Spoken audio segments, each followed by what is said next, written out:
Well, alright then.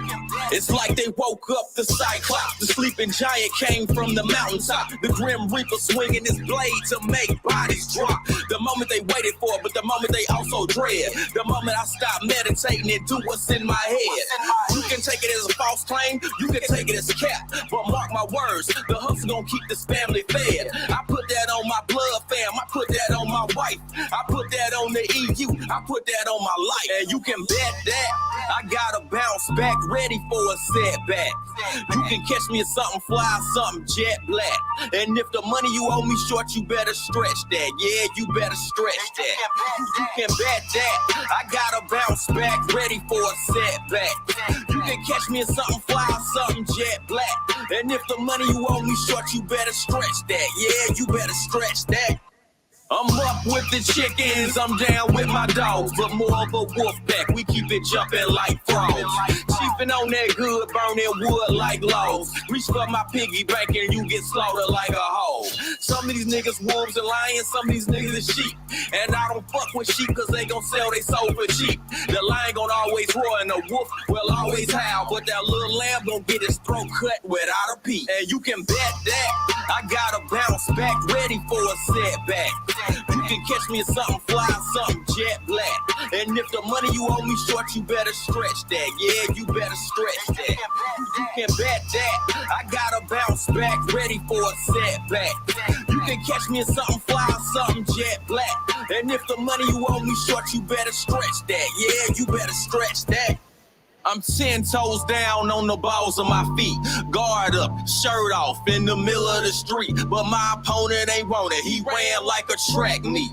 Metaphorically speaking, I done got this game beat. I see him looking, but who the fuck are they watching? Niggas be in the way, but who the fuck are they stopping? I'm like the juggernaut, ain't no point in even blocking. Sitting back and letting me do my shit is the only option. And you can bet that I gotta bounce back, ready for a setback. You can catch me in something fly, something jet black. And if the money you owe me short, you better stretch that. Yeah, you better stretch that. You can bet that I gotta bounce back, ready for a setback. You can catch me in something fly, something jet black. And if the money you owe me short, you better stretch that. Yeah, you better stretch that.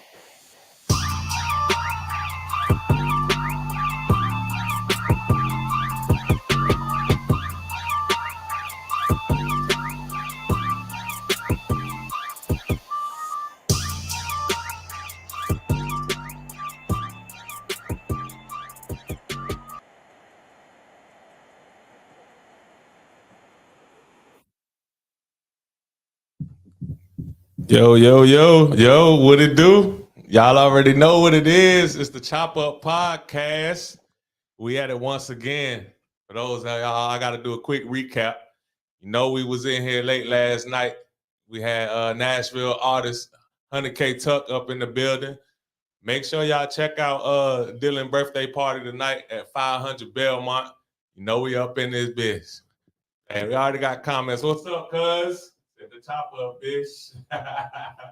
Hey, my guest today and the song that we just played, that was Thaddaeus Royale, aka the Mad Hatter.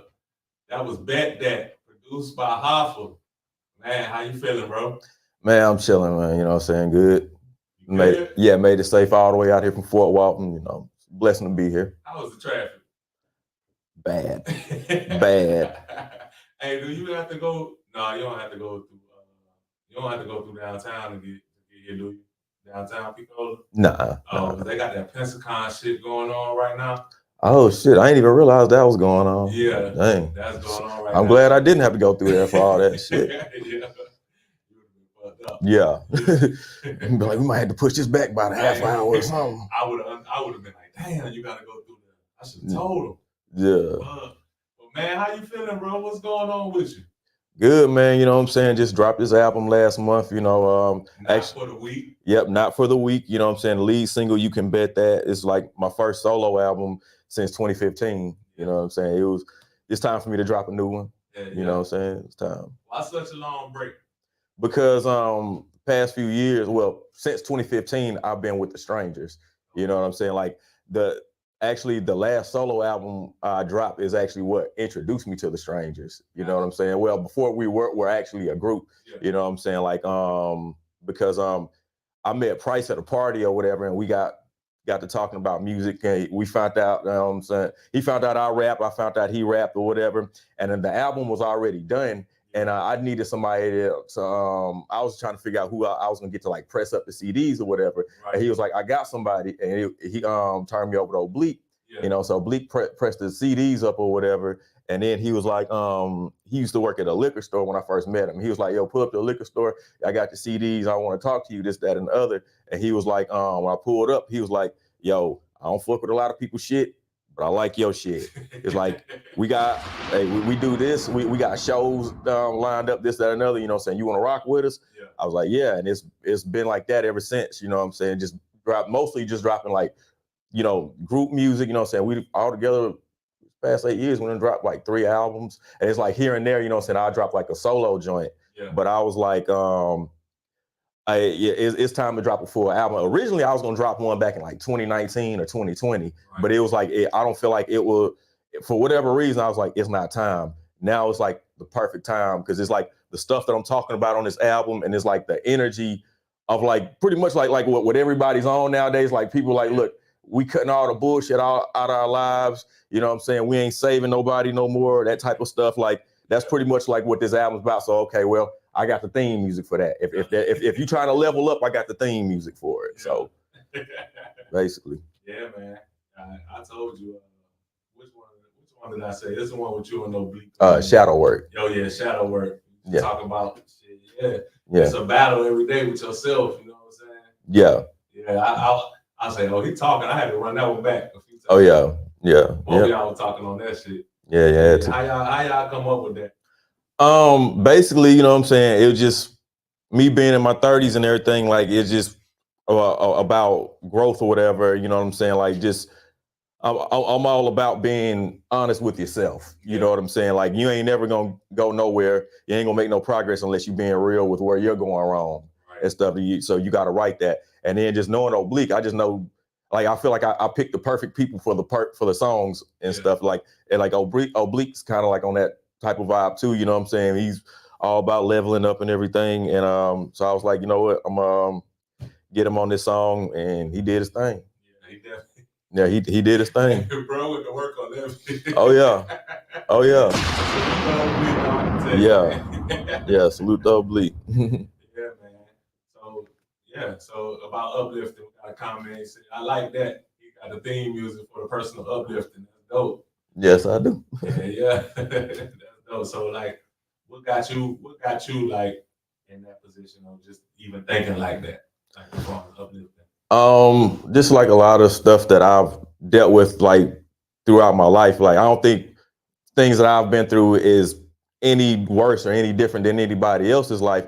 But it's just like you know, I just felt like I've grown from it. Like, everybody, like a lot of the situations I've been in, everybody don't grow out of that. Right. You know what I'm saying? Everybody don't grow out of certain mindsets and stuff like that. Like, a lot of stuff that I'm talking about on this album, you know what I'm saying? Like, a lot of this energy I ain't even taken to my 30s, or at least like not into my late 30s or whatever. So it was just basically like, I just want to do better in life. I ain't trying to be stuck in the same spot with the same people. You know what I'm saying? Like, I gotta up my vibration. You know what I'm saying? And it was just like, I feel like people are gonna enjoy this album because, you know what I'm saying, especially like the younger people, because it's like, let you know what it feels like on the other side once you done cut off. Because it's like, you got those people like on Facebook every year, they be like, at the beginning of the year, be like, I ain't saving nobody this year. Yeah. Like, you said that shit last year. You know what I'm saying? Like me, I've been keeping that energy since like 2018. Yeah. And I'm just letting people know this is what it feels like. This is what it looks like on the other side when you get all that bullshit out of your life, all those bullshit ass people out of your life. And you know what I'm saying? And so that's not for the weak. You know what I'm saying? Leveling up ain't for the weak. Being honest with yourself ain't for the weak. Being honest with other people ain't always for the weak. Nah, that's not at all. So. That's not at all. Man, do you ever have like a career outside of music where you actually have to keep it honest with folks and like deliver bad news well or something, like some shit like that? Yeah, like my job. Like my job, I do rentals and stuff, like when people have to move and everything. Yeah. And so a lot of times you have to be real with customers. Like if you have a reservation for 6, you can't pull up at 7:30 to get that rental. It's probably gonna already be gone because it's like things go, because especially like in Fort Walton, like in that area, it's like 4 different military bases. So you always people coming in, coming out, and all that stuff. So sometimes you have to tell people like, yo, you didn't show up on time. Like somebody else, like that reservation got canceled by somebody higher than me, and somebody else came in and scooped it up. So you have to tell people to their face. And it's like, a lot of times you don't want to be the bearer of bad news, but at the same time, you know what I'm saying, it teaches people accountability, because you see that it don't even matter what age group you're in. Like everybody ain't operating on the same level when it comes to like being responsible and accountable and shit. Yeah. So it's like a lot of times you saying some good shit right there. Yeah. People be pulling up and they be stressed the fuck out because it's like, yo, you showed up like 2 or 3 hours late to come get the truck. Yeah. Now the truck gone. I mean, we'll see what we can do. We'll see if we can find you something, but next time you need to be on your shit. Yeah. So and they can't be mad. They can't do nothing but appreciate that. Like, how you gonna be mad at that shit? Yeah, you'll be surprised with people that don't appreciate it, but it is what it is. Yeah, you ever had to have them talks with them people that they ain't got, or they might have tried to pay with a past due credit card or something like that. Then they pay and it don't post to the credit card that day. You got to tell them. I seen somebody have a conversation. Nah, we have what these things called e-alerts. Like if somebody, like if you rented some like a truck or a trailer from us, maybe later, it could have been like years ago, but you never paid it. You come in years later to get a rental, and that e-alert pop up. It's like, until you pay what you owe us, you can't get anything. Damn. Yeah, and at that point, it's out of our hands. Like I print up the contract, but like, it says the e-alert. You got to call this number. Yeah. Once you get that squared away, come back and holler at us. So. How they be taking that shit? I mean, it's like they be mad. They really but it's like can't even do shit. Yeah, you can't be mad at me. You know what I'm saying? Like I printed out the paper, and they was like, I can't settle that up in the store. But like, nah, it's the phone number right there. Like, you gotta go. And you know what I'm saying? Sometimes they go outside, they be on the phone. 5 minutes later, come back in, get their rental. Yeah. Sometimes you never see them again. Yeah, they be like, I'll be right back. Yeah, you never see them again. Exactly. Yeah, you never see them again. I'm like, hey, they're going straight to the competitor, like shit. Exactly. Well, hey, that leave a truck open for somebody else. Yeah, so. That's real. So, man, talk about passing through. That's another one I like on there, right? Passing through. That's basically about like me being a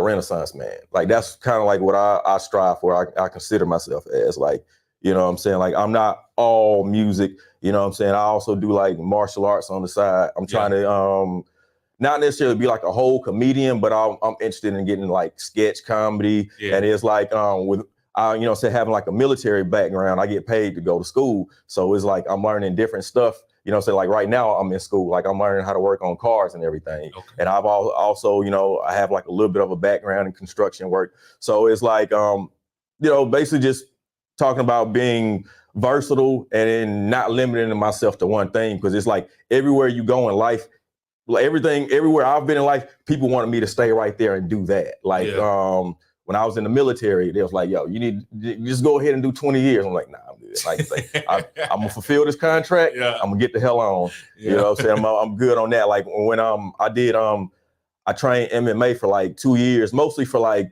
self-defense and fitness and stuff like that. And once my hands got good, the coach, he wanted me to actually fight, like compete and everything. Right. But I was like, that ain't where my heart at, like doing it like, you know what I'm saying? Like on that level, and you know what I'm saying? I don't really fuck with jiu-jitsu like that. I don't like being on the ground like that. You don't like the ground to pound? Nah, like getting all skint up and scraped up and shit. Like I like, you know what I'm saying, like the boxing, you know what I'm saying, kicking, like a little bit of wrestling and stuff.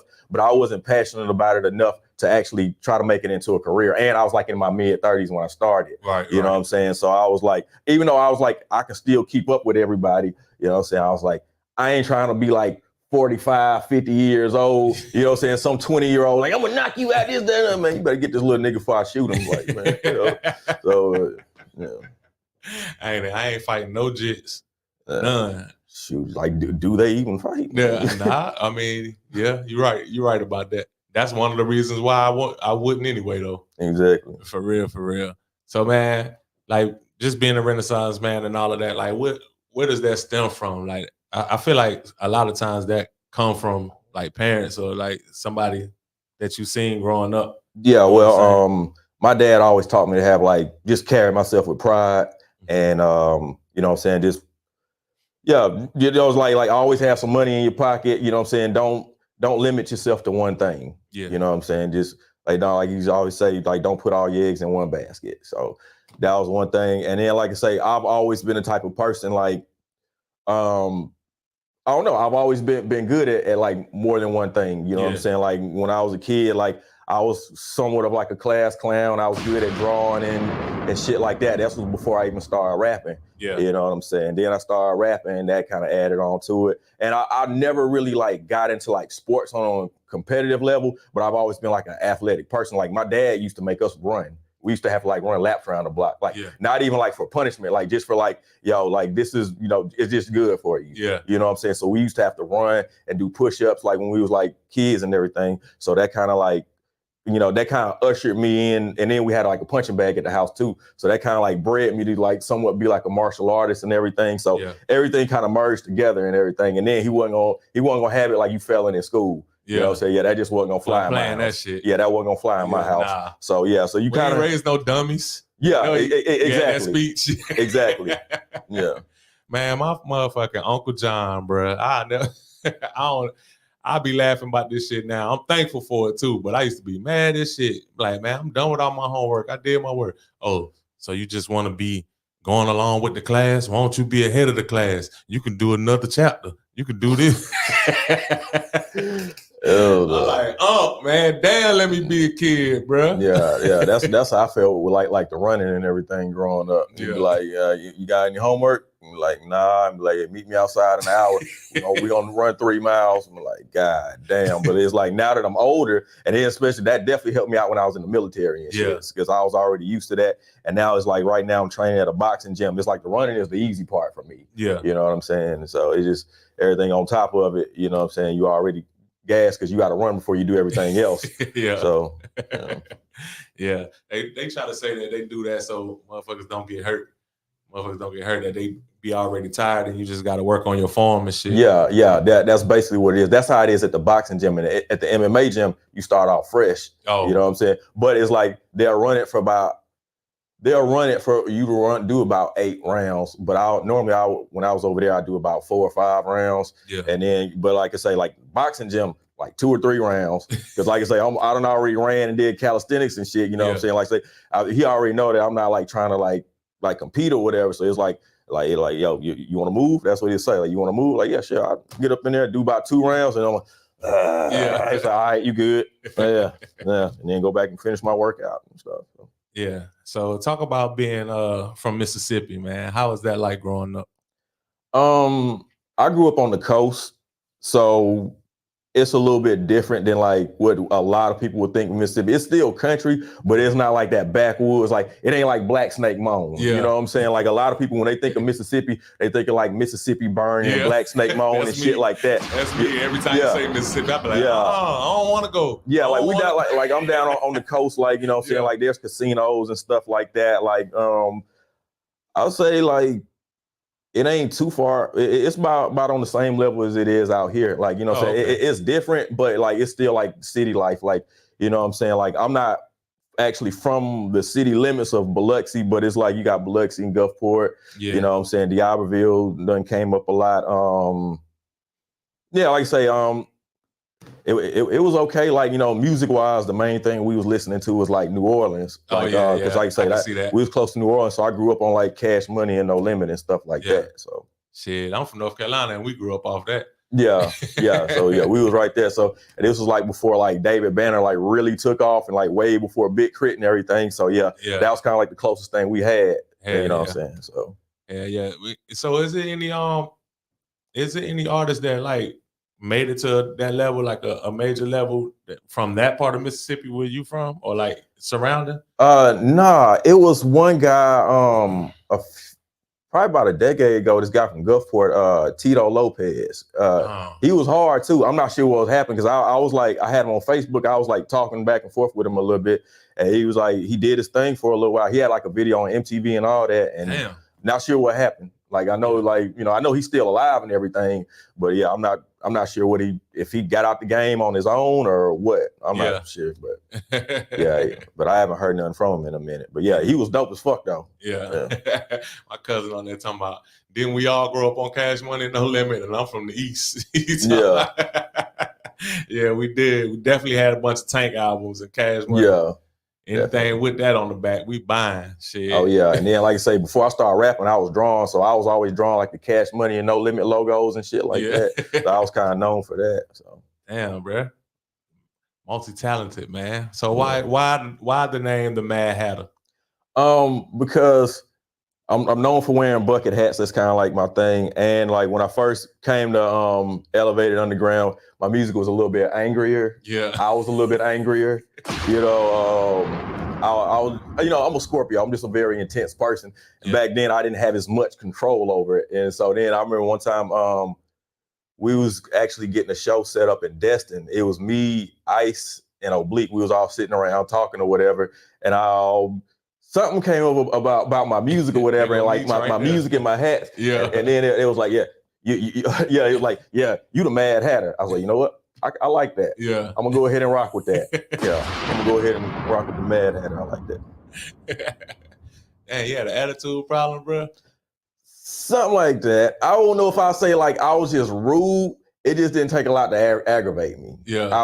Majority of my life I've been easily irritated, but like the past few years, like I say, that shadow work, I've been working on it. Yeah. So I'm bad. That was one of my downfalls, you know what I'm saying? Like sometimes let my lack of patience get the better of me and stuff like that. But you know, it gets to the point where you get sick of your own shit. Yeah. You know what I'm saying? But like, bro, you gotta chill the fuck out with all the, you know, like, you know.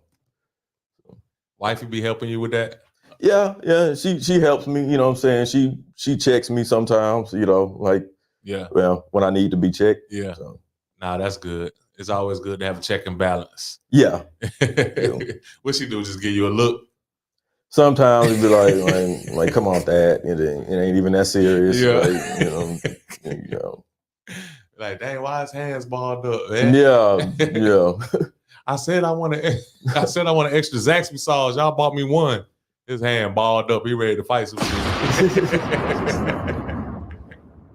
So, man, like in Mississippi, what in the part that you from, what they known for, like cooking and shit? Like seafood, you know what I'm saying? Kind of like the same stuff in New Orleans, like gumbo, crawfish, soul food, you know. So and so the military brought you this way, or the Fort? How you end up in Fort Wall? Yeah, the military. I was in the Air Force, got stationed at Eglin, you know, got out and stayed. Yeah. Okay. You was never stationed. Was you ever stationed like down in Biloxi? I ain't even gonna lie. I didn't like Keesler was like one of the better bases from what I hear. Like that's one of the bases you want. Yeah. But it was like so close to home. I actually joined the military to leave and see other places. Oh, I was like, if they give me Keesler, I'm gonna be mad as fuck. Yeah. Like if they give me Keesler, I'm gonna be pissed because I actually joined to leave and see other places. But I don't know, like Keesler, like because like in the Air Force, you know, I don't know how much you know about the military, but like the Air Force has the reputation for being like the most chill. Yeah. And it's like when they say that, they talking about Keesler. Like Keesler is super chill, especially like when tech school, because I had 2 different tech schools. You know what I'm saying? I started off with a computer job and got washed out, got put into security forces. Computer job was at Keesler, and that shit was like what they say like a college campus is basically. Yeah. But when I went to security forces, they sent me back to San Antonio. It was like, let your ass know, you still in the military, motherfucker. Like that shit was like basic training almost, just about. Damn. So. Yeah. And you know what's crazy? That's what I always do hear that about the Air Force, but he narrowed that shit down. They talking about Keesler when they say that shit. Yeah. Keesler was chill, boy. I know we were walking around base with like earrings in and all kind of shit. Like, Damn. Yeah. That's wild. Well, you got the Lackland, boy. You get that shit out of your earring. I mean, you get that earring out of your ear. God damn it. What's wrong with you? Yeah, man. So, man, what's like some goals for you as far as with this project being out? Like what you plan on doing as far as visibility? Visibility, basically just get back out there where I was back in the day. You know what I'm saying? Back, I'll say like 2012, 2013, just get back out on the scene, like solo wise, you know what I'm saying? As well as, while I'm doing group stuff as well. Yeah. And, saying with this music, you know what I'm saying? Like, I feel like I got a message for people. Yeah. You know what I'm saying? People really need to check this out. It's probably going to trigger a lot of people because a lot of people, saying they going to feel like I'm talking about them. Maybe I am. Yeah. But, saying a lot of people need to hear this. And yeah, like I say, just increase my visibility as far as that goes. And like with the other stuff that I'm getting into, like I'm not sure if I'm trying to be like a martial arts instructor just yet, but it's just like I actually practice an art that a lot of people don't know about called 52 blocks. Oh yeah. And, Okay. And so I seen you post something about that, and I was like, that's why I was like, I was like, where you from for real? Yeah. Because 52 blocks like an East Coast thing. Yeah, well, Ice, my DJ, like, I don't know if you ever met Ice, but he's from the Bronx. Like, he the one that told me about it. He put me up on it. Yeah. And so I was like, because when I saw it, I was like, yo, this right up my alley. But it's like, so I'm trying to educate people on 52 blocks. Even if I'm not teaching, just let people know, yo, there's like a African-American martial art out here, you know what I'm saying, that was started in America, you know what I'm saying? Like, like, where it started back in like the 60s or 70s or whatever, you just put people up on game just in case they're looking for something new. You know what I'm saying? So yeah, that's dope, man. That's dope. Because I definitely was in his inbox. I was like, where you from for real, man? Yeah. I was all about it because like Ice had told me about it, and I started looking it up, and I was like, okay, I like this, and so I've been practicing it about 4 or 5 years now. So yeah, I used to see people in DC sometimes in the parks and shit, just practicing that shit, just doing this shit. And yeah, I'm like, man, you try to fight one of them, you gonna be hurt from them blocking you. Oh yeah, you gonna break your hand. You block that skull and bone. Yeah, you're gonna break your hand. You gonna be fucked up. Mm-hmm. So me say he nice with it too. Yeah. Me, and Oblique, like back during the pandemic, we used to go to the park and like, you know what I'm saying, like hit pads and spar and shit. Yeah. You know what I'm saying? So yeah. And that'll piss me off though if I get in the fight and then they fucking me up just from blocking. They ain't even even being the aggressor. And then the thing is, a lot of people like like black celebrities actually like put that in like movies, but they do it like in a joking way. Mm-hmm. Like All About the Benjamins when Mike Epps was that shit right there, that's a real thing. That's called cover the bullet, or like the elbow tap. Somebody throw a jab at you, parry their hand to your elbow. Yeah, like that. Break that shit. Yeah. And you see how excited he got when you said break that shit? Yeah, so let me find out you be putting yourself in situations on purpose and shit in the bar. Oh no, I don't even rarely I got drink at the house. I ain't gonna okay. Yeah. Man, what's your drink of choice, man? You look like a Hennessy dude. Normally, well, I mean, I sip brown, but normally it's like Crown or Jack. I literally just bought a bottle of tequila for the first time in forever, like yesterday. Damn, which kind? That's what I drink. Like Campo Bravo or something like that. Like I don't really get, like say, I ain't no tequila drinker, so I was like, yeah, I'm gonna try this out. That shit gonna be at your house for a minute. You gonna be taking little sips of that shit. Yeah, but like baby, where that Crown at? Yeah. Normally I sip Crown. Yeah. Which Crown? The regular one. I mean, normally sometimes I mess with the apple or the peach or whatever, but normally just a regular Crown. Damn, that apple one too scary for me because it's just too easy to drink. Yeah. Before you know it, you actually mix it with some apple juice. Yeah, it's over with. I did that the first time. I was like, oh yeah, I'm scared. Yeah. See, I was lucky. The first time I did it, I was at one of my homeboys' house, and he actually like fixed drinks for everybody. And so it was like after I drunk it, I was like, this is good, but you know what I'm saying, like, I ain't finna ask this man for another one. You know, that's his shit. I don't want to be that guy drinking up all his liquor or whatever. Yeah. You know what I'm saying? So it was like, but yeah, if I would have fixed my own, whew, you would have been done. Yeah. Hey, keep that same energy, bro. That's like a real slogan in these past couple of years. Keep that same energy, man. What made you make that a track?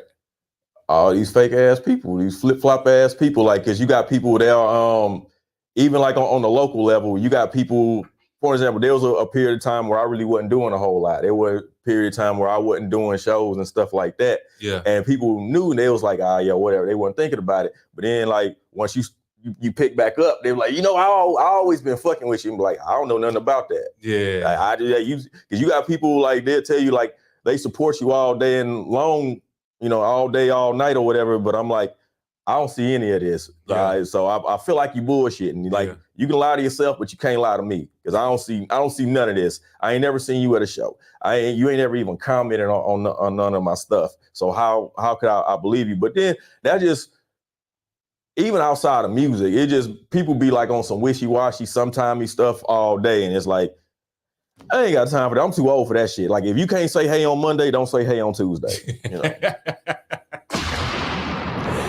He ain't fucking with y'all. Yeah, I ain't got time for all that back and forth shit. Yeah, you do got to keep the same energy, man. I like to live by that too, bro. Like, sometimes, so one of the sayings that I go by now, it ain't, back in the days they used to say treat people how you want to be treated. Yeah. But really, you got to treat people how they want to be treated.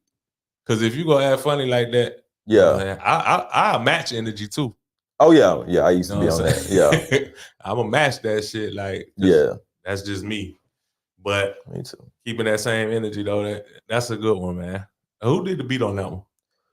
Ooh, I don't even remember. I can't tell you off the top of my head. I know the main people I had on this project was Hoffa and this producer out of Memphis named Akatat. It wasn't either one of them. I ain't gonna lie. I don't remember right now. Yeah. Shout out to Thad being honest about not remembering who did it. Yeah, I don't remember. But salute to the producer who did that one, though. Yeah, salute to you. Yeah. Let's take a trip. Yeah. In my 20s, I was rapping about going to the club. Like I say, it's about leveling up now. I ain't got nothing against, even though I don't go out like that no more, I ain't got nothing against that. But yeah, it's time to rap about going on vacation now. Hell yeah, bro. That's the grown people shit. You know what I'm saying? Like, I don't want to go where anybody can be. Yeah. Everybody can't save up to go on a trip. Everybody ain't, you know what I'm saying? Everybody can't get a passport. You know what I'm saying? Everybody can't go there. Like I say, that was just all about leveling up. Yeah, about being grown now. Yeah. You know what I'm saying? Like, Hey, you ain't never lied neither, because I'd be so excited when my passport gets stamped. I'd be like, yeah. Oh, yeah. I'm out. Like I say, like when I was talking to you last week, I was on vacation, just got back. Yeah. Where y'all went? We actually went on like a family cruise, like my whole family, like my dad, like both of my parents, me, my brother, my sister, all our families. We all went on like a kind of like a family reunion type cruise type deal. And it was we went to Cozumel, Mexico, which most cruises go to Cozumel. Yeah. If you ever been on a cruise, they damn near all of them go to Cozumel. And then we also went to Costa Maya and we went to Roatan, Honduras. Oh shit, how was that? That shit was dope. I like Honduras. Yeah, I like Honduras. That shit sound dope. Yeah, like the beach and everything. Like, I don't know, it just that water hit different. Like when you get in that water, it's just something about it. Yeah. I mean, until I used to be fucking with the water like that until like recently when the sharks started swimming too close to the damn shore. I ain't with that. I'm gonna be all right. Yeah. See, like they had like a little section roped off or whatever, like for the tourists and everything. Yeah. So that was like the safe spot. Oh, okay.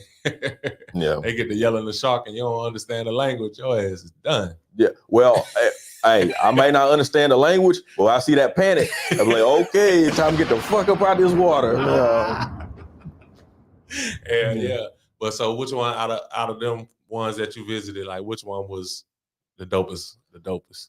I think Honduras. Mostly because, like, say, that's my second time going to Honduras. It's like, I done been to Cozumel a few times, and Costa Maya is pretty similar. Yeah. It's like both times I went to Mexico, it was mostly just about buying shit, and there's people standing outside every door trying to sell you stuff and everything. Yeah. And then, so you can go on excursions and do different things and stuff, but like I say, it was just, Honduras is just different. It just has a different vibe to it. Like, you got people walking up to you trying to sell you stuff, but not nearly as much. It's more of like a beach vibe, and we got to hang out with like some like the animals and shit. Like, they have a place we got to hang out with some monkeys and sloths and parrots and shit like that. I'm actually that's the type of shit my family like. Yeah, I'm actually gonna post that on some of the pictures on Facebook. I still ain't put none of them up yet. Yeah. Let me find out you ain't that social on social media. You ain't got that much out. You ain't posting nothing. When last time you posted? When was that? I know I posted something I'm pretty sure I posted something within the last 48 hours. I'm pretty sure I have. Man, I'm about to check right now, man. Yeah, Last something. I'm about to be on your head, man. I want to be on there. I always say I'm trying to be on there more, but you know. Hold on. Let me see. Man, last post you got on here from 3 days ago when you were letting them know you was gonna be on the podcast. Well, hey, close enough. Close enough. Yeah. I said 2 days, it was 3. It's close enough. But like I say, I got like a few days worth of material as far as that stuff from the trip. Oh, and I'm also gonna be putting like reels up with like my music on it and everything. So. Yeah, he said, don't let him cap you down. He don't be on there like that. I know he don't, bro. I know he don't. Hey, I try, I just be forgetting, you know what I'm saying? Hey, before that, and before you posted the CD, by the way, you got any hard copies? Did you bring any? I got one out in the truck. Oh yeah, you got to leave that. Yeah, I got you. You got to leave that with with the QR code. Yeah, the last time you posted was on February 10th. That mother let the whole 2 weeks go past before you posted. Well, I was gone for a whole week though. I wasn't able to post anything for like a week. So, yeah, you're right. Yeah. Not for the but you did post not for the week. And that's what made me go and check it out, man, and listen to the whole thing in its entirety. Let me see what Elevated Underground got going on. You did all right in February. You did all right. I'll get to you. You posted a little something. I'll give you that. And meet you up there laughing. So, like, you plan on performing? When the next time you performing, so you know we could tap in, people to know. We're supposed to have something going on March at Downtown Music Hall. I think March 23rd. I don't know if the date is solidified yet, but yeah, as of now, that's what we're supposed to be doing. And next month, we're also supposed to be doing a show out in Panama City for the first time. Oh shit! Where out there? I'm not sure yet. Like I say, I ain't done no shows out there yet. They say, they got something lined up for us. I'll figure out they shoot. Ichi might know. Yeah, shout out Purple Zombie.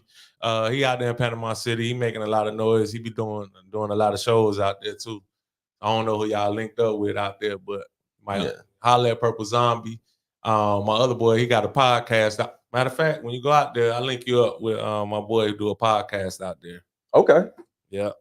Okay. Matter of fact, him and Purple Zombie got a little something together now. But his shit is called On the Block.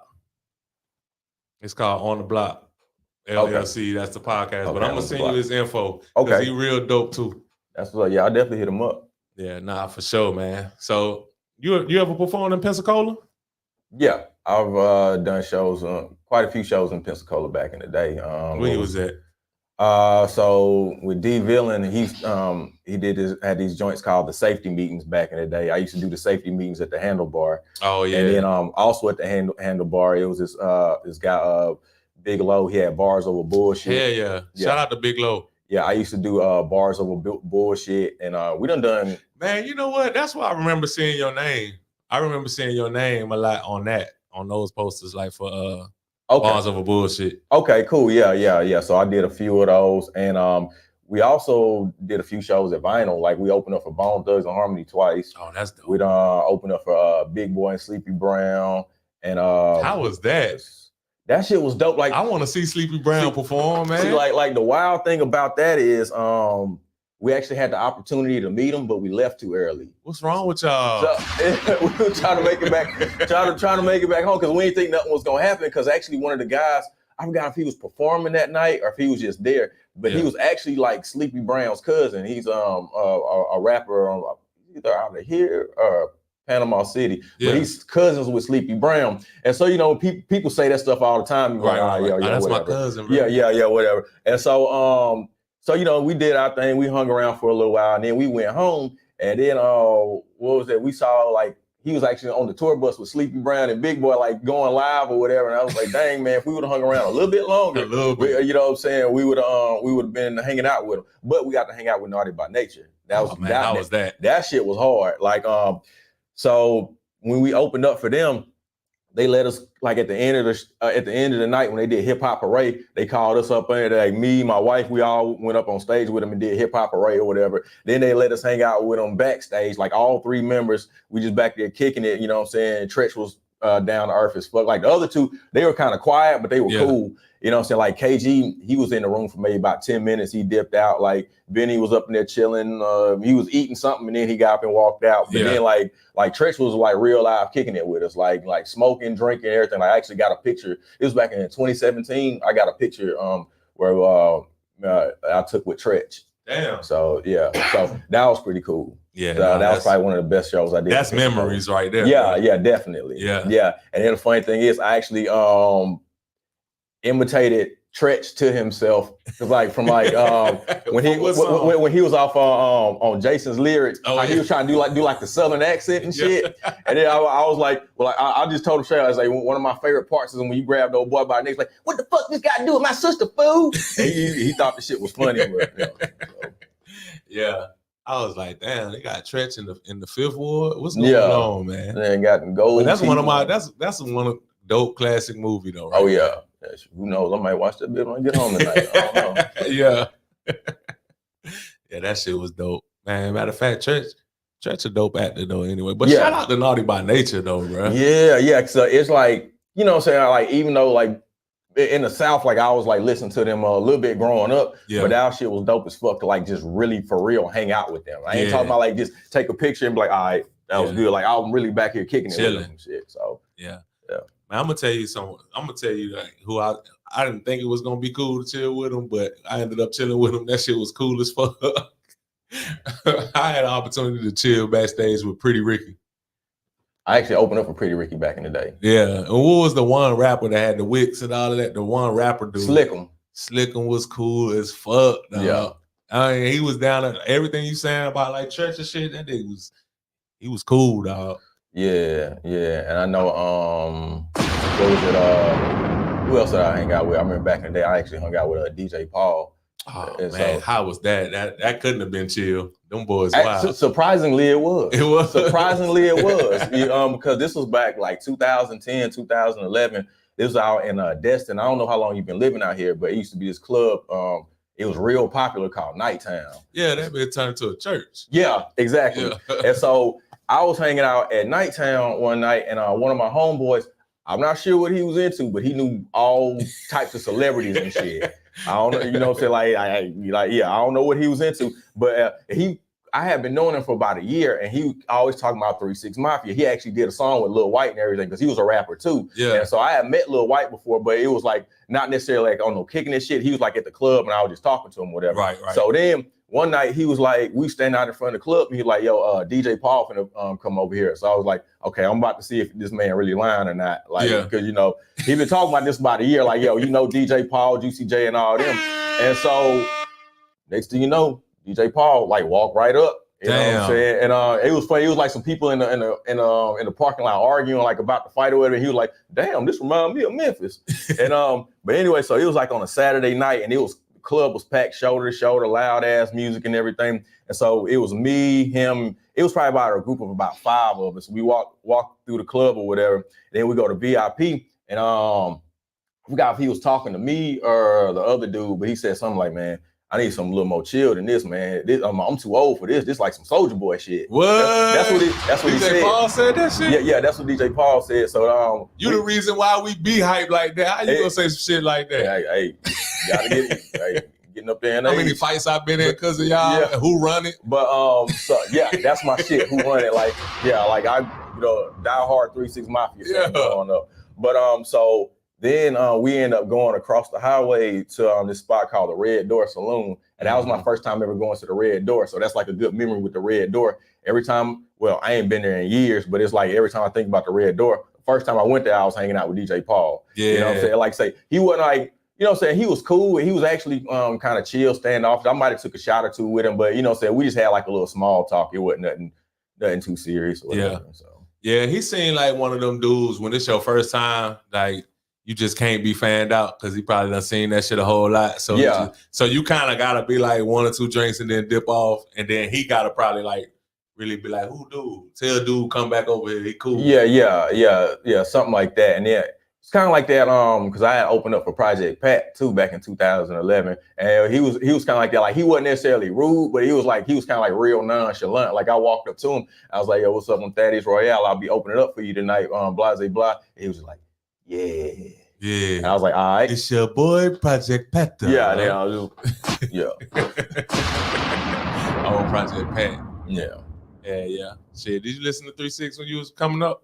Oh yeah, like I said, I was diehard 3-6 Mafia fan. Like like them and the Hot Boys was actually what made me start rapping. Yeah. You know what I'm saying? The actual song, like I don't remember. You remember that song, Hypnotize Cash Money. Play it while you're hating. Play it while you're hating. Yeah, that was the song. That was the song that made me start rapping. I still remember. I was at my grandparents' house. I was drawing a picture, and I was watching Rap City, and then that song came on. That was the first time I ever heard it. I flipped the paper over and started writing a rap. Yeah. Like once I heard that song. You know what's crazy? Like anytime somebody from like that camp, like Cash Money or No Limit, rap over a Hypnotized Minds beat, it always be crazy. Do you remember that Headbusters? The Headbusters album? Fiend shit? Yeah, that was my shit. Hey, that came out when I was in 11th grade. I was your car bumping, ride clean, and you see we po. And now you wonder why we kicking in your bag, though. Hey, that was my shit. Now I had the regular one and I had the chopped and screwed version. Yeah, that was my shit back in the day. Dun, dun, dun, dun, dun. Yeah. Man, you gotta shoot, man. I'm about to listen to that. Bud, sipping scissor and pop a pill. Yeah, that was my shit. Yeah, that album right there. All I know, as soon as I hear womp, womp, I'm like, oh God. They call me Fiend, the addict with tactics. He killed that shit. Yeah. Hell yeah. I finally get to actually relate to somebody about that CD. That's crazy, man. Yeah, that was my shit back in the day. Yeah, that came out when I was in 11th grade. Yeah. Hell yeah, man. That shit is dope, man. A lot of people don't even know about that shit. Oh, yeah. I'm about to listen to that shit too. Yeah, that's a classic. Well, I don't know if I'm going to listen to it tonight because I might not go to sleep. Yeah, I'm going to listen to it tomorrow when I'm working out. Yeah. That's definitely workout music for sure. Yeah, definitely. Hell yeah, man. Shit, man. What else? Let me see. Like, what you think about what's going on out there, like in the comedy world? Like, shit, Cat Williams started the year off with. Like, how you feel about situations like that where Cat Williams started the year off perfect? Yeah, like the way he did that. Yeah, like I say, that's the energy like that everybody's on now. You can call out that bullshit. You know what I'm saying? Because a lot of stuff like with wanting to get into like, you know what I'm saying, show business, like especially if you ever wanted to get in mainstream, you've heard stuff like this, like a lot of like how it is. You might even experienced a little bit of it. Like a lot of people that have never done anything like that, like the Illuminati, like all this doing something strange for a little piece of change, like all this crazy shit they talk about in Hollywood. A lot of people think that that's cap because they ain't ever tried to go that route. But it's like if you've ever tried to go that route, you've got at least a little bit of whiff of that. Like, yo, like what's going on over there? So I was like, I don't feel like he said anything. Like, I don't know any of these people personally, but to be I believe them. Yeah, I believe him because, like, well, a lot of the stuff I've been hearing about for you, like Steve Harvey, you know what I'm saying, Faison Love, like a lot of stuff, you know, say you already heard about. You know, of course, I've been hearing about Diddy for almost 20 years now. Yeah, I mean, that ain't nothing new. Yeah. So, you know, so I feel like, he started the year off right. Yeah, so, I feel like Diddy put that stuff on display for a long time and people just ignored it. Yeah, well, a lot of like all the making of the bands, if you really look like he was up to no good. Outside of what they televise, you can pretty much piece that shit together. Like what the fuck? Like the thing is, what does walking all the way from Manhattan to Brooklyn or whatever to get the piece of cheesecake have to do with anything? And when you ain't make Biggie do it. Yeah, and then the thing is, the thing is, what was I about to say? So it was an episode of Making the Band back in the day. I think when Day 26 was on there, and they had that choreographer, Lori Ann Gibson. Yeah, he tried to throw a chair at her and shit. Yeah, he flipped out. Yeah, there was an episode where they got into it, and he was like, "Yo, you being disrespectful. Cut the camera off." They cut the camera off when it came back on. This bitch screaming like they trying to kill her and shit. Y'all get away from me! Don't touch me! Yeah. And I'm like, "Yo, nobody remember that? Nobody caught that? They just ignored that shit. Yeah, it was like, yeah, Diddy been on some bullshit. Like, and you know what I'm saying? People are just not starting to believe it. Mm-hmm. So, hell yeah, man. What was I gonna ask? Tory Lanez and Meg Thee Stallion. Like, what you think? What you think about that? You think? I don't know. I haven't been paying attention to it a whole lot. Like, I know they say, well, yeah, I haven't really been paying attention. Like, I've been hearing different stories, like conspiracy theories. Like, it's not really real, and I don't know. Yeah. That one I ain't got much of an opinion on. Yeah, man. You should check out the documentary. They got a documentary out where it's like, and it's coming from both sides. So it's like one part of the documentary is from Tory Lanez and his people's side, and then the other is from Meg. And you have to, because now you can look at their perspective and look at that perspective and come up with your own shit. But it's like, whatever it was, I don't know if the gunshot, I don't know if that was real about the foot incident. I don't know if that part was real or not, but you can look at that and be like, Meg was trying to save everybody's life because the police was on 10 already. If she would have been like, he shot me, they could have like aired out everybody. Oh, damn. You know what I'm saying? Yeah, I'm going to have to check that out. So of course she going to be like, man, I stepped on some glass, blah, blah, blah, because they was already on them like, get out the car type shit to all of them. You know what I'm saying? So I'm like... It's a whole lot of shit where it's like, so when they be like, she lied, you said it was this. I'm like, shit, I see why she lied about that shit now. Now I'm looking at this. Yeah, because they shot all. What? They was already on 10. Get out the car now. Got Meg backing up and shit. Like, so, but that shit just crazy. But when you're in a position like what Tory is in, like, you don't ever even want it to be a question mark about some shit like that. Yeah. You feel me? I feel like you should have just been moving smart. You just thought you was like untouchable and shit happened like that. So man, how would you protect yourself if you this music shit blow up tomorrow and your ass is to that level and shit? Like, how do you protect yourself from the traps like that? Well, one, like, me and my wife solid. So it's just like, like, I ain't got to worry about it, say her putting me in no situation like that. And then I don't know. I've always been like the type of person, like, I use my intuition. Like, I'm somewhat of an introvert. Like, you know what I'm saying? Like, I very observative. I keep to myself, but I peep game, see what's going on. And I'm like the type of person, I'm like, yo, I don't like the energy in the room. You know what I'm saying? It's getting a little too people-y up in here. You know what I'm saying? Tell my people, yo, I'm about to get up out of here. Yeah. You know what I'm saying? Stuff like that. So, and then sometimes I feel like, especially being a rapper, sometimes that can like hold you back from certain things, but at the same time, it can get you out of a lot of things. Like, cause like say, I've always been that type of person. Like, I leave, like I'll be like, yo, I don't like the vibe up in here. I'll leave, and then they be like, yo, right after you left, some shit popped off. And I'd be like, I told you. Hey, I told you. That's funny that you said that, because I was going to segue into another part where if you ever listen to Denzel Washington do interviews and shit like that, he always say shit like that. He'd be like, I ain't saying don't go. Go. Yeah. Go to the parties, but leave 30 minutes before the devil come. Exactly. And that's what I do. That's what I do. Yeah. Dude, yeah. I'll leave about an hour before that motherfucker. Well, especially at the age I'm at. No, shit. Yeah. So you watch sports? You got any favorite teams or anything like that? And anything? I don't really get into sports like that. I mean, I like boxing and MMA and stuff like that, but mostly I'm a movie guy. Movies? Like horror movies. You like horror movies? Hey, Saw 10 was dope, bro. I haven't seen that one yet. You haven't? I haven't seen that one yet. Hey, this one had like, to me, it's my favorite one because I don't remember any of the Saws really having a real true storyline, but this one was from beginning to end. I was like, oh damn, yeah, they tried the wrong dude. Okay. He on y'all ass. Okay. And he got a reason to be on your ass, like for real. Everything justified. Okay, yeah, I'm gonna have to, that's another one I'm gonna have to check out, because I'm always looking for a new horror movie. And shit, yeah. Did you like the new Candyman? Not nearly as much as the original.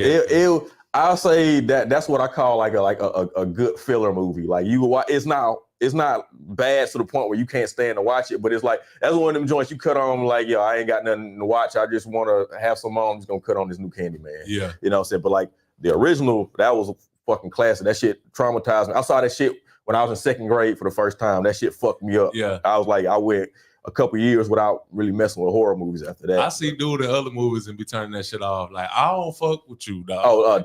Tony Todd. I don't fuck with you. Yeah, because every movie he got that voice. Like even when he was in Lean on Me, like he barely talked in that movie. But yeah, that's Candyman. He was in Lean on Me? Yeah, he was like the security guard. Oh man, you about to make me go back and look at that shit, bro. Yeah, he was security guard. I'm like, what was it? Like Morgan Freeman. Like, this is my avenging angel. And he was, damn, that was him. Yeah. Oh, I gotta go back and see that shit for myself now. That's funny as hell. Yeah, old Daniel Robitaille looking at it. And then they had a nerve to have him as a cameo in Final Destination one time. I was like, bro, I'm good. Yeah, yeah. Just your presence, just I'm good on that. Yeah, yes. As soon as he started talking, he was like, oh, hey. like, hey, there go Tony Todd. How are you doing today? He was like, nope. Nah, bro. Yeah, I'm good. They be like, what's your favorite horror movie though of all time? Yeah, that's a tough one.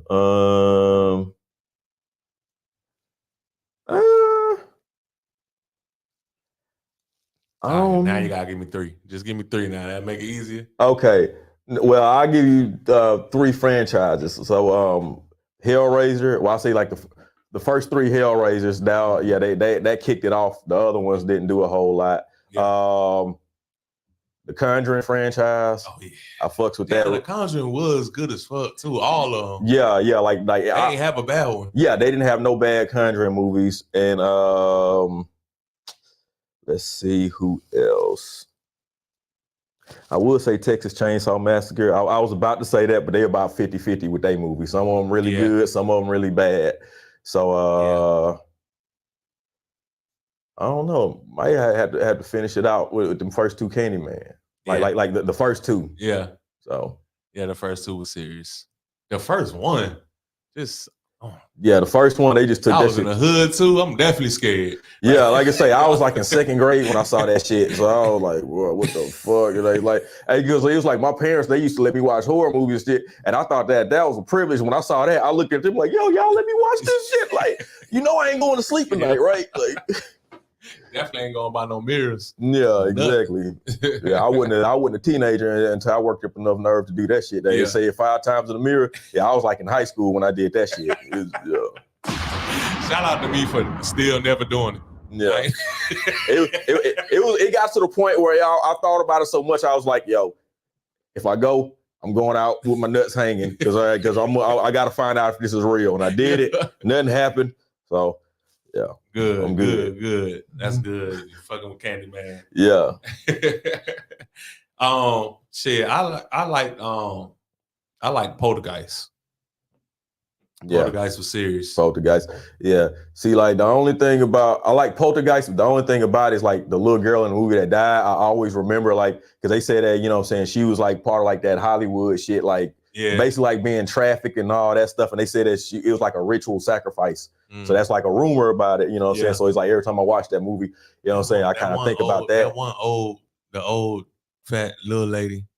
Oh, used to make me. She used to creep me out too. Bro. Yeah, with that high pitched voice. Yeah, because I remember she was on something on like Tales from the Crypt back in the day too, and that shit. Yeah, and I remember it was something because I remember we was little kids watching Tales from the Crypt, and my sister said something like that scary lady on. And I looked up, oh God, not her.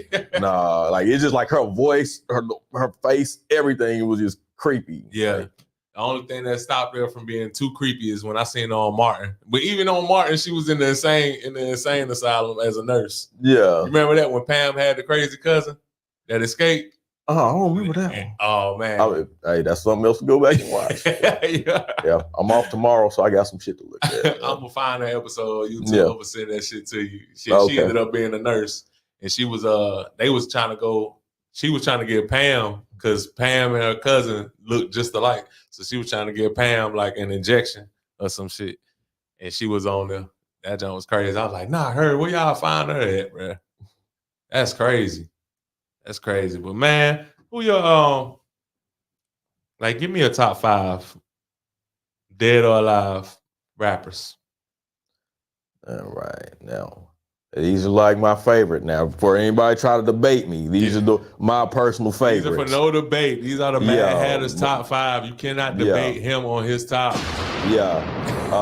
I know Bun B going on there. Yeah. Go ahead and put Pimp C on there too. Okay, UGK. And this is top 5 minus myself.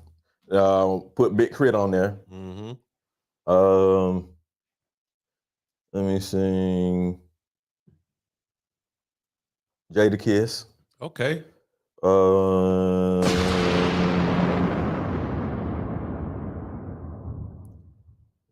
Kiss. And if we're doing solo rappers, that's a pretty fine. DMX. I'm gonna go ahead and put DMX on there.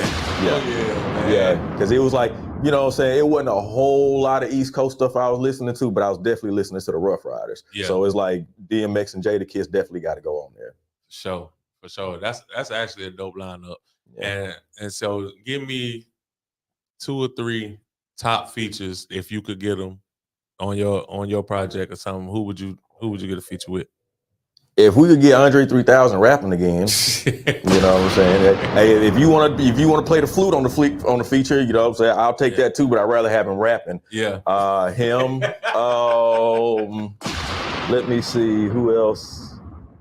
I say Bun B, definitely. Yeah. I think me and Bun B fuck some shit up. Oh yeah, I don't know why I didn't think about Scarface. Yeah, I'll definitely do a song with Scarface. Yeah. Face too. But you know, Bun B, he really like mingle with independent artists, and he'll do some shit. What happens is you need to put it out on a mixtape. Don't try to make money off of it. That's kind of like their little chat. Like they'll do some shit with you for the low. Oh yeah. I remember. Back in the day, you used to hear about people doing that stuff. Like I know, like a dude that did a song with Lil Boosie back in the day, and he wasn't able to like put it on an album or nothing. Yeah, nah. But drop that shit as a mixtape. And like you ain't making no money off of it, but go do shows. Yeah, exactly. Like shit, y'all know this song because I got Boosie on that bitch, and we just rapping shit word for word. Yeah, like I said, I mean, you got Bun B on there, like people gonna take notice. Yeah. So. Man, somebody just did a Boosie feature, but couldn't afford him for the video, so they got a Boosie lookalike rapping his part. I couldn't even be mad at it. Yeah, that's funny. Like that's your independent budget. Yeah. But dude kind of like looked like Boosie for real. And got him in that bitch rapping that bitch. I was like, I can't even be mad at you, bro. Shit, that's kind of dope. Yeah. But man, before we get out of here, man, like, what's something you want to talk about that we haven't talked about? I feel like we talked about a whole bunch of shit just then. We're gonna talk about how my album is available on all streaming platforms. Yeah, point that out. On all streaming platforms. Yeah. Spotify, Apple Music, YouTube, whatever you can think of. And if you see me in the streets, I got these hard copies. It's basically like a CD insert with a QR code on the back. Scan that, you get access to the whole album. Not for the weak. Not for the weak. Thaddaeus Royale. Y'all make sure y'all go get that project, man. Well, all right. Really dope. Y'all got to tell me what y'all think about Shadow Work. That's one of my favorite ones on there. So, man, matter of fact, that's how we're going to sign. We signing off with that. Okay. I want to hear that shit. Yeah, let me look it up. But yeah, man, this was dope, man. Like you can bet that Hoffa. We gotta do Shadow Work. I wonder is it on here? It should be right. Yeah, it's on there. Yeah. Let's do it. Uh-oh, look at that. We got the guest. Man, I'm coming. Hold on. Oh, they just being annoying now. I'm coming, man. I don't like when y'all don't be having the key. Man, we're gonna do the Shadow Work.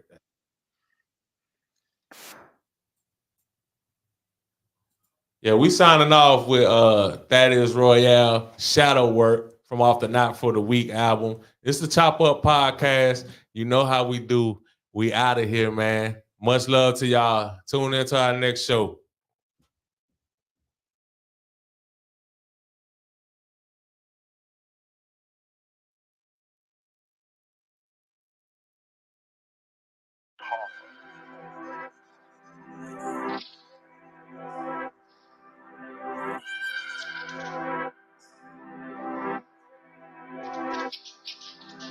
Study yourself and knock his ass out his socks. Break him down. Introduce him to them blocks. The man in the mirror is the biggest of the ops. The hardest one you gotta beat is the one you shadow box. Study yourself and knock his ass out his socks. Break him down. Introduce him to them blocks. The man in the mirror is the biggest of the ops. The hardest one you gotta beat is the one you shadow box. Welcome to the advanced class. On this journey of maturity, where we right our wrongs, but we advance. It's like a fight to the death. You versus old you. Ain't no turning back, so go on, get in your stance. You see, I had to shake back from things I couldn't take back. Undoing dysfunctional ways of thinking that I learned from way back. Trying to survive and being alive, that ain't the same thing. I chose life and to level up instead of payback. Blocking and ducking bullshit. Body on my shoulder rolling, head off center line. Never keep my guard open. He know all my moves. This a true test of heart. Banging like gladiators till my hands bruised and swollen. Is it really me? Or is it just a stronger version? If they keep on stealing off on me, I'm gonna need a surgeon. But he's too familiar. And one thing is for certain, I done got his timing down. Now I'm about to work him. Study yourself and knock his ass out his socks. Break him down.